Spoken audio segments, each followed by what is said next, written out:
We are back for another incredible episode here. I think it's episode 22, and we've got an amazing guest in Kevin Kendrick. Please welcome to the show. Kevin, thanks for taking your time to come on.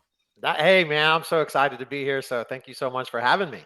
Heck yeah, man. You're a rock star, and you're crushing it over there in Orlando. And, maybe tell your story. Like, they can see the accolades and everything, but I'd love to hear your story. So I am a seventh generation Floridian. My wife gets tired of me saying that, but I'm also born and raised in Orlando. So I'm an anomaly. Most people in Orlando weren't born here. So I know Orlando like the back of my hand. You tell me what street you live on, there's a good chance I can pick out where you're at. And so, but I wanted to be a principal when I was in high school. I was like, man, I'm going to be a principal one day because I had a really cool high school principal. So I worked in public education for 20 plus years. I worked my way up from teacher to assistant principal to principal, and I achieved that dream. But I achieved that dream at 32, maybe 31, and it's kind of like, man, that's it. What else am I going to just be a principal for the rest of my life? And so when I was a principal, a good buddy of mine who he and I started teaching together, he was a big real estate agent on the west side of town. I was a principal on the west side of town. And he's like, man, Kevin, I was always referring him business. I'm just like, hey, Pat, man, here's another one. Here's another one. Here's another one. And he's like, hey, if you get your license, I can actually pay you a referral fee. And I'm like, oh man, that's awesome. So I got my license and I started collecting referral fees. And and I actually made more money in referral fees than I did as a principal. So I stepped down from being a principal. I went back into the classroom, and that's about the time the market dropped. So but I still worked as a full time teacher, and I actually worked as a full time teacher all the way up until 2019. I just happened to switch from public education or the brick and mortar to Florida virtual school in 2013, 2014. So that allowed me to grow my business while working from home. I figured out Florida virtual very quickly. I worked 20 hours a week. I got paid for 40. They were very results oriented. As long as you had results, they didn't care if you worked 10 hours a week or 100 hours a week. So I worked 4 hours a day in Florida virtual, and I worked 8 hours a day with real estate. And in 2015, I was like, man, we can do this. I made 50 grand. When I switched to Keller Williams, I was making 50 grand. My wife was making 50 grand downtown. And so 2016, she got licensed. She quit her job, and I just kept teaching, and we did the real estate business. And in 2016, uh, made we sold about 9 million, so we made about $250,000. It still had the benefits of a job, a traditional job, and brick and or health insurance, pension. I was ingrained with that as a kid. You got to have a job, and so real estate wasn't a job. It was fun money, Yeah. and so. But no lie, my mindset did not allow me. No one knew I was. I mean, my last year as a full time teacher, I don't know what I made, but I sold almost 17, $18 million worth of real estate. So do the math. Even if you multiply it at 2.5%, we made a lot of money. Yeah. And I had zero expenses because I was working from the house. So, I mean, we were like 90% profitable and minus taxes. And so, but I didn't leave until I had my first full-time buyer's agent. And I wish I left sooner. I mean, it's Yeah. been a blessing to do real estate full time. I love it. We've grown our team. In 2019, we took on our first buyer's agent, and so we went from a team of 3 to now we're a team of 13. And so it's been awesome. It's been a great ride. I love real estate. I know we're getting ready to go on a big ride with some changes and stuff, but I'm excited for it. I love it. I've loved the market that we've been in. I love the market pre-COVID, and it's going to be fun. Heck yeah. And I think that's really going to tie us in. Like, the shift is, we're seeing it across the country, but in different areas. And guys, it's coming. Like, you have the interest rate's gone up. It's going to lower demand. And when Mm-hmm. demand lowers, if it goes below supply, then supply is going to go up. Mm-hmm. And that's going to create a more neutral market, but it's not the end of the world. Right. So, yeah, I want to go right in. So, coming into this, you're talking to either yourself or another agent. What would you advise them to do to get from 0 to 100K as fast as possible? If they're real estate full time, I would do open houses every single day of the week. And guess what? You would say, well, why would I do an open house on a Monday? Because Yeah. only 2 people are going to show up. Well, guess what? The 2 people that show up, they're serious buyers. And that means, and even if they say they have an agent, probably 75% of the time they don't have an agent. So, and here's the thing, you can do an open house and you can sit there and lead generate from your phone. And, most real estate agents, guys, this is your friend. There's no such thing as a ninja real estate agent. Actually, there is. They're called unemployed. They're not. They're not going to sell a lot of homes. So you can actually do an open house 7 days a week. When I first started, I did 21 days of open houses. I did it 21 days in a row. I got a ton of leads, a ton of business from it. But while you're sitting there, you're not just sitting there playing video games on your phone. You're actually texting, calling, video texting, and anyone that walks in the door, you tell your friend, hey, I'll call you back shortly, someone just walked in. And that's the way you're going to do it. You have This is baseball. This is a contact sport. You have to be contacting your sphere. Don't be afraid to talk to your sphere. Don't be afraid to talk to your family. That's the number one thing I hear. Even one of my buyer's agents, I mean, who made $500,000 last year, he's like, I'm scared to talk to my family. And I'm like, why? They're your biggest cheerleaders. I mean, that's who you should be talking to. My dad, he still has business cards of me from like when I first got licensed, and he hands them out to people because he's that old guy at Chick-fil-A. And he's still handing out my business card because he wants to. He wants to see me be successful. So open houses, contact your database. Don't prejudge anyone in your phone. Don't prejudge, because the moment you prejudge, guess what? They're going to buy a house from somebody else. Yep. And if you're in Southeast Orlando, they're probably going to buy it from me, because I don't prejudge. I call everybody. I text everybody. We do video texting. I always give the story. I met a guy who was in a dilapidated truck. He was dirty. We met at a gas station, a 7-Eleven, probably 14 years ago. And most people would have never talked to him. I did. It just happened to be he was renovating one of his 10 Dunkin' Donuts that he owned. And I have sold him multiple homes, multiple residents, multiple investment properties. If I would have prejudged, I would have said, hey, this guy's poor. It's 9 o'clock at a 7-Eleven, and he's a contractor. He's dirty. But I didn't. I talked to him, just had a casual conversation, just like I would anyone else. And guess what? He just happened to own a bunch of Dunkin' Donuts. That's a great perspective. And, one thing that I bet a lot of people will ask when they watch this is they're a brand new agent coming in. How do they get into an open house, right? Like, how do they, that'll be like, I want to make sure that's clear to them. Yeah. So here's what I would do. And I tell my agents this all the time, because I don't have a problem calling. It's no different than lead generating. Now you're just lead generating to calling people like you and me. Yep. And that is, hey, Kevin, I saw you've got a vacant open house. Can I do an open, or I'm sorry, I saw you have a vacant listing. Is it possible to do an open house there this Saturday? And a lot of times my team is going to do Thursday, Friday, Saturday, or Sunday. So once I get the schedule out, I may say, hey, look, Saturday's not available, but maybe you could do it on Thursday, 2 to 5.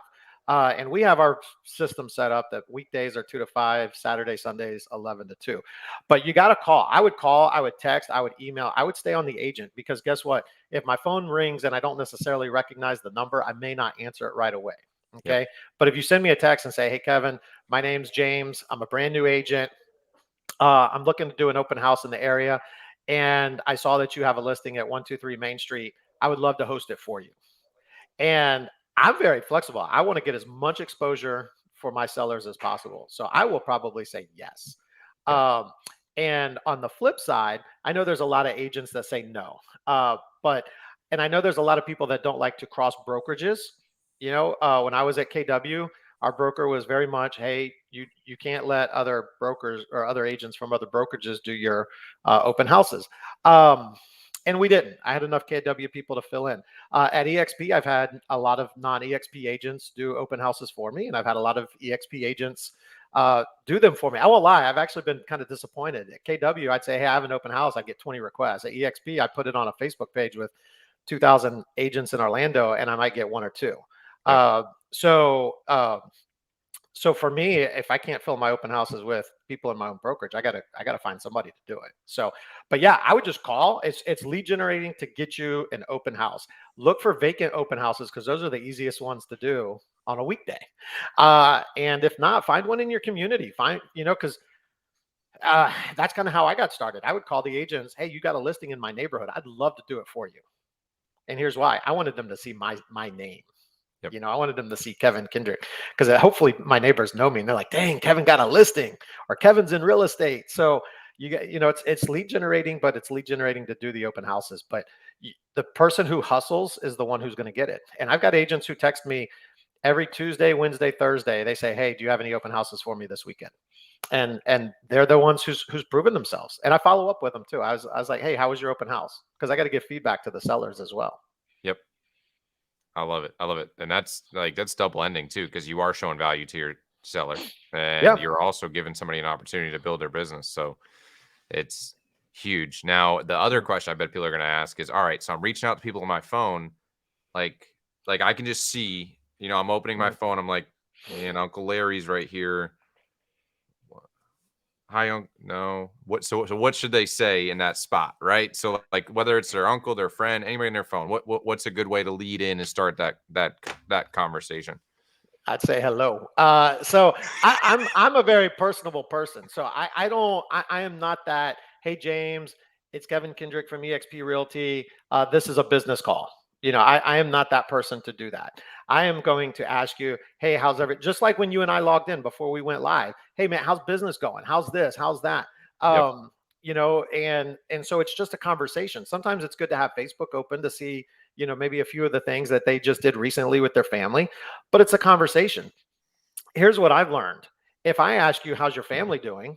You're probably going to say, well, how's your family doing? Yep. And then eventually I'm going to ask you, well, how's work? And hopefully they're going to ask, hey, Kevin, how's the real estate market doing? Glad you asked. Yep. And then that gives me the opportunity to share a little bit. And most people, I don't even have to go through the family and the accolade. I don't have to go through all that because they're like, hey, Kevin, it's great to hear from you. Interest rates are insane. What's going on? And they want Yeah. to know right away. And so it's a casual conversation. Ask them questions.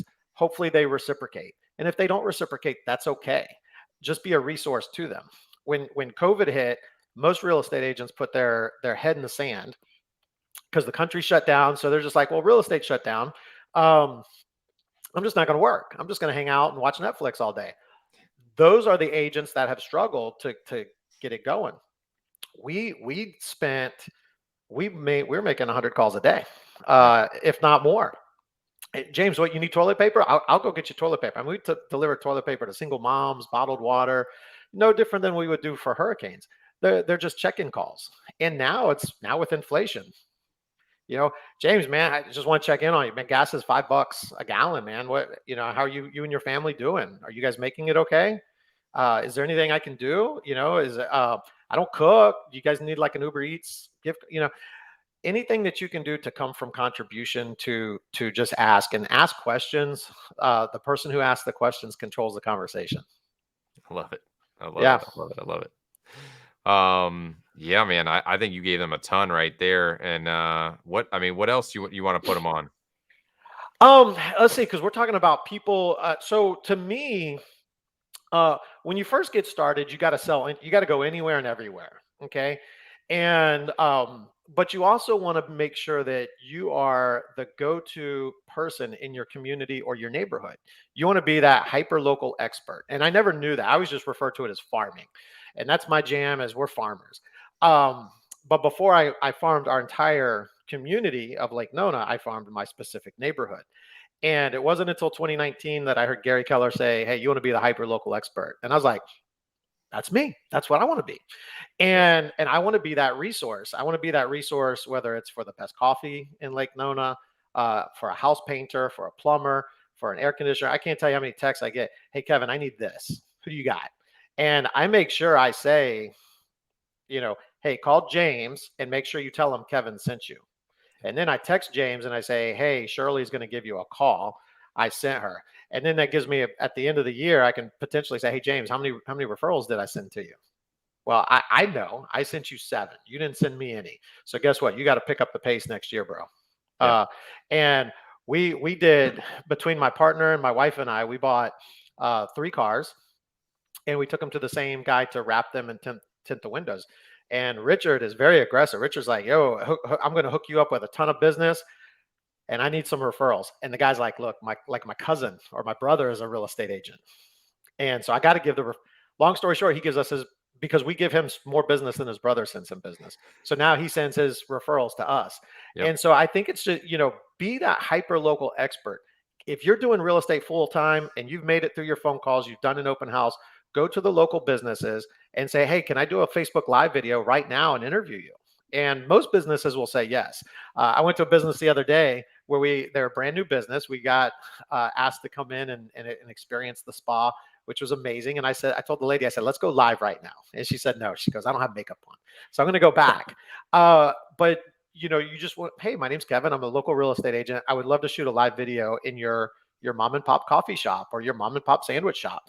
And even going to Sam's Club or some of these big businesses, they still want the exposure. They want to be seen as positive. Um, be that hyper local expert. Tap into your local schools. I mean, a brand new principal. This is a good story. This speaks to what my wife and I've been doing for 6 years, which is pouring into our schools. A lady has been a new principal at our community school. Like I could walk to it and be there in 5 minutes. She's only been on the job for a week. She wants to do something special for her leadership team. She could call anyone in Central Florida, and she calls me and she goes, Kevin, she goes, you're the man who can get me into a special place for my leadership team. Where can I take my team and how much is it going to cost? And that's pretty awesome Yeah. that I had that she called me. And she's only been on the job for a week. So that meant people were telling her, call Kevin, call Kevin, call Kevin, call Kevin. And that's what we want. We want that repetition that people are going to say, hey, call the Kendrick team, call Kevin or call Yvette or call Richard or call David. And we want to separate ourselves. We want to be those hyper local experts. For the new people, guess what? It doesn't happen overnight. Okay, it doesn't. It takes time to build that up. Start in your neighborhood, start small, and as you lead with revenue, and as you make money, do more. You know, uh, Go to Chick-fil-A. I don't have the Chick-fil-A cards, but a lot of times I was looking to see if I had one in my desk. They got the little free Chick-fil-A chicken cards, chicken sandwich cards. Go to the Chick-fil-A and ask them if they have 20 that you can give out to teachers or nurses. They got them. They're free. So I promise you they have them. Go out there and ask and say, hey, I'd love to do something special for the teachers or for the nurses in my community or for the officers. Be creative, think outside the box. That's how our business grew, was thinking outside the box. You hit them with a mega strategy there. The reaching out to business owners, because you get to leverage both networks, but then also Mhm. you can really easily convert a video interview into words and then put that on your website. Now you got Mhm. to see, like you just hit them with a home run if they'll Mhm. take up that strategy and take the action. And here's the thing. So I'm in Southeast Orlando. When I moved here, we were probably a community of 10,000. Now we're a community of 25,000, maybe even 30. So I've been very fortunate to catch it at the right time. But there's other agents who just got licensed in the last 2 years who are catching up. They're doing the same exact things we're doing, and it's been a blessing because they're like, "Hey, I want to. I see what you're doing. I want to do what you do." And most people would think, "Well, why are you going to go have lunch with that guy? Tell him everything that you're doing, and why would you tell him that for free?" Because to me, one of the our thing is community over competition. That we believe, coming from contribution, the person that we help today, they may very well supersede us, and that's okay. There's enough business for everybody, and so we want to help others. We want to help, which is why we give away the open houses. We want to help others succeed, and so I think it's start small, but have that big, hairy, audacious goal in front of you that you can do it, and that you will do it. Yeah. And if you set your mind to it, if you would have told me at any point in my life I'd have one of our city council members referring me business, and that I was also getting business from major hospitals, major corporations, um, a major corporation in California that's relocating 2,000 plus employees here. I would have told you no, but that would never happen. But you know what? We started small, we grew big, and we grew big enough that the mom and pop businesses and the national corporations have taken notice. Heck yeah, man. Heck yeah. That's awesome. And I got one more question for you. I really appreciate you being Yeah. here. For anybody that's on, if you have any questions for Kevin, drop them down and like we'll get those before we go. Kevin, one thing that I like to ask all of our like just everybody that I've met, and something I Mm, love about you is since the very first time I met you, I knew that you came from your heart. Like mm, there was no like it just felt so pure when I communicated with you. And it's every time I've seen you, you're mm, like that. Um, and one thing I want to know is what were some of the biggest problems that you experienced before coming to EXP, and what did mm. EXP do to help solve those? So our biggest struggle was we grew so fast, and I had coaching. I paid for coaching. I met with my team leader, And for some reason, I don't know, maybe it didn't click with me. Maybe they gave me the right advice and I just didn't take it. Maybe I didn't receive it. Maybe other people needed to be in on those conversations to be able to receive it. But we went from being a single team our first year with Richard, we went from 22 million to 42 million in our office of 250 agents, and our office was 15 years old. We were the first $1 million real estate agent team. And my brokerage had 3 offices. So we were the number one team in all 3 offices. So probably what, 800 agents in 2020. And then we grew to 70 million in 2021. And I never really felt like I had a handle on our operation side. Marketing, I should have majored in marketing. I'm a better marketer than I am a real estate agent. Sales, not an issue. It was the operation side, and we just could never get a handle on it. Like we didn't even have an admin. We had like an in-house TC who did admin work, but we never did it. We never hired anybody. And so it was actually in during the over the course of 2021 that we started to have conversations, about EXP, and maybe not even EXP because we got approached by Compass. We got you name the new hip. We got approached by them all. And one day I know Veronica, and so we she moved to our community, and so we've gone on a lot of double dates with her and Tony. And in fact, we'll see them tonight. And, we never really talked business unless I brought it up. She was smart. She didn't talk about it. I Yep. brought it up, and she heard that we were struggling in operations. She heard it. So she said, "Hey, come to the office one day." And so we come to the office one day, and basically her whole operations team is there. And it's kind of like, "Hey, here's our book. This is what we do. And what do you need help on?" And so the simple fact that someone came from contribution, they heard what we were saying, because I mean, I told other people that we were struggling on the ops side. So Veronica really opened up that door. Now, as we came to EXP, ironically, I don't have the coaching. I need to get back and get my coach. But I feel like because we share an office with the EXP Lake Nona office. We have Lisette Sanchez and we have Peter Liu and their teams with us. So we're able to collaborate a lot more about ops. Like conversations with Peter. If it were up to Kevin, I probably would have 1 or 0 W-2 employees. And Peter's like, dude, are you going to give your money to the IRS, or would you rather give it to a job and take more off your plate? And so by having people who are in our office that we're able to have those conversations with and kind of bounce ideas off of, I mean, that's pretty. I mean, when you think about it, Lisette was a solo agent. She sold 20 million as a solo agent. Peter's team sold about 70 million. We sold 70 million. So we've got a really cool suite in our office that, I mean, how many people can actually say, hey, they're going to walk down the hall and go talk to another $70 million agent? Yeah. And so to be able to bounce ideas off people, off one another, that's very valuable. And then knowing that, on speed dial, I've got Carlos German, Gil Ramos and Veronica Figueroa. I mean, what better people to learn from? And It's true. yeah. So I mean, I attended Carlos did a thing, like 2 weeks ago, and I was driving, but I would listen to it the whole way. And and he called me afterwards, and because when I was with Carlos in Puerto Rico, I interviewed. I mean, like it was supposed to be like just a dinner, and I was like, hey, look, man, go sit in that corner right there. I got like 20 questions. And my wife's like, you got to let him breathe, because I was just interrogating Carlos. I'm like, okay, what about this, what about this, what about this? And but these the one thing I like about the EXP model is the people that are there that have done it before us, they're willing to share. And I'm not saying Keller Williams people were not willing to do that. I've always felt that people were very outgoing.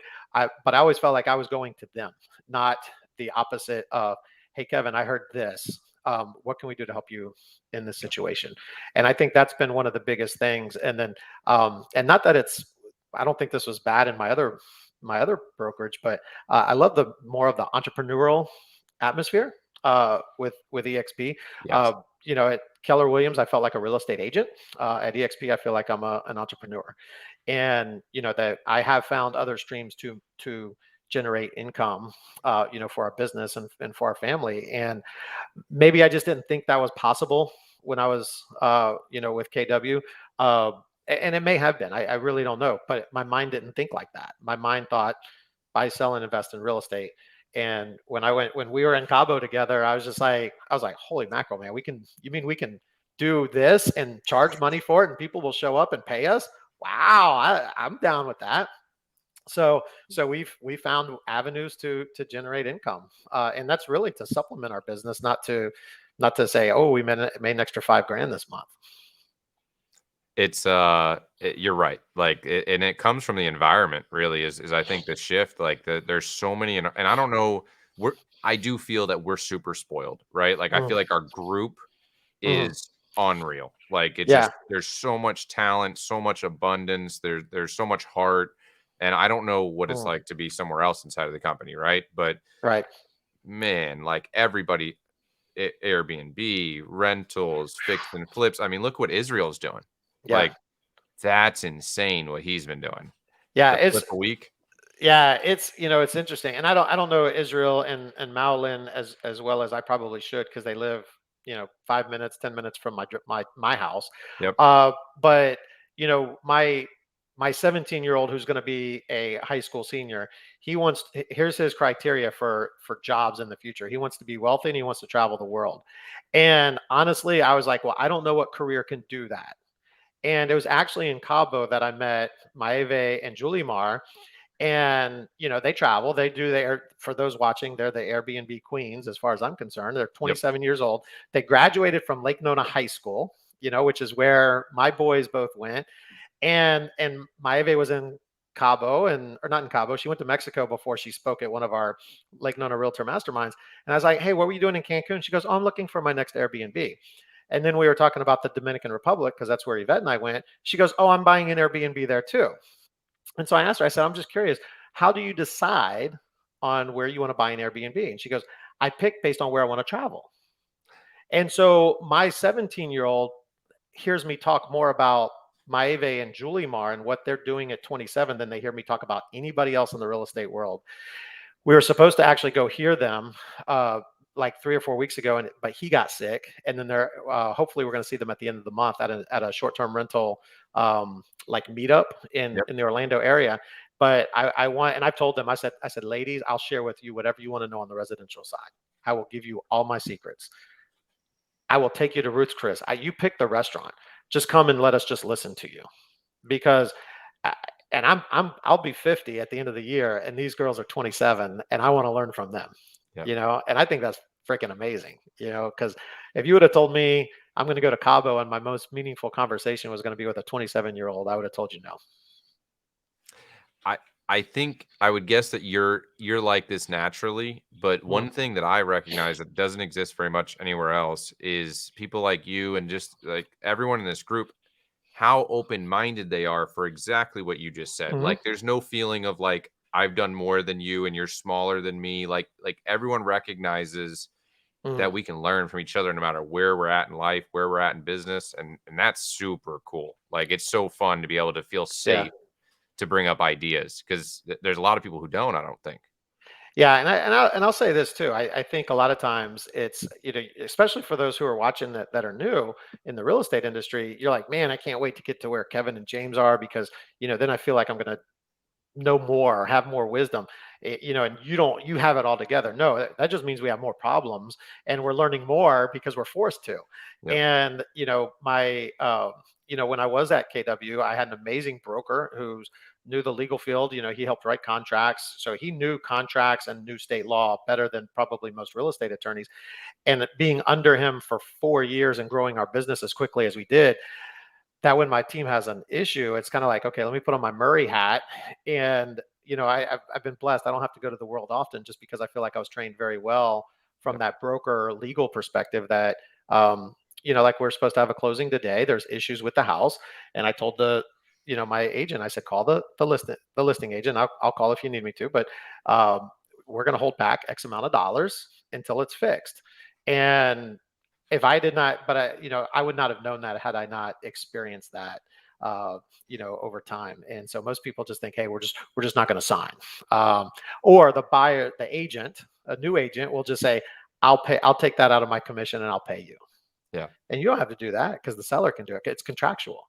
Yep. But most people don't know that, or they don't think about it. So we're always learning, we're always growing. And, going to Cabo, I think it was a very humbling experience because I realized I don't know as much as I think I do. That's happened to me so many times because I mean I'm only 3 years in this, and there's been multiple times where I think I know, like, I'm master of the universe. I got this stuff Mm, figured out, and then you get in those rooms, man. And the thing, it's not even just what is possible. It's mm, also when you recognize someone like Veronica and how open minded she is. mm, Right? Like even though you would think that she would be the person that knows it all, right? mm. But she's constantly aware that she doesn't, and she's also inquisitive and always asking questions to learn from Right. other people, which is a great Mhm. bar to set for us, I think. Well, and goes back to what I said earlier. The person who asks the most questions controls the conversation. So, So true. So yep. true. Kevin, I appreciate you being here. Is there anything that Yeah. you want to leave everybody off on and give them a little bit of inspiration before they go? You know what? Here's the one thing that one of my team leaders, he told me in 2016. He said, Kevin, and I just came off of selling 15 homes. I made 50 grand that year for about sold 3 million in volume. He said, Kevin, do you want to make more money in real estate? I go, yes. He goes, do you want to change your life? I said, yes. He goes, if you do these 3 words every single day, he goes, you're going to make more money than you've ever imagined. And remember, my mindset was W-2 employee and I was a teacher. He said, talk to people. Guys, pick up your phone, call them, talk to them, text them. They want to talk to you. Don't ever have that mindset of I don't want to call James. He's busy. Yep. No, call James. James wants to talk to you. Call Kevin. Kevin wants to talk to people. That's how you're going to make money in real estate. There's very few people like the Ben Kinneys of the world that do it through algorithms, and even then, they're making a ton of phone calls. Yep. So they're very algorithm based, but they make a ton of phone calls in the process. So Heck yeah, man. And again, I appreciate you being here. I appreciate you taking the time to share with everybody and always coming from contribution. absolutely, real quick though, am I going to see you? Are you going to be in Orlando next week? Yes, I will. Yeah. I don't know if I'm going to do the extra event on the 23rd.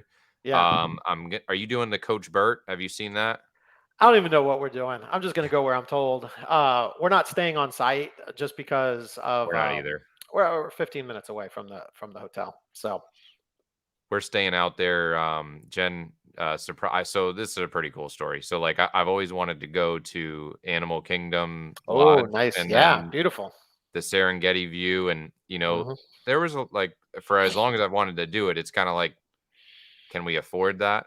Yeah. Is has been a thing. And I hadn't thought about it for like maybe a year. And she slipped the other day and she's like, do you really want to know where we're going? And I'm like, yeah. She's like, all right. So she's like, can you guess? And I'm like, well, the fact you haven't told me tells Mhm. me that we're probably going to Animal Kingdom Serengeti view. And Yeah, yeah, man, I'm pumped to see that because I've seen pictures of it. I've always wanted to do it, but I've never yeah. seen it.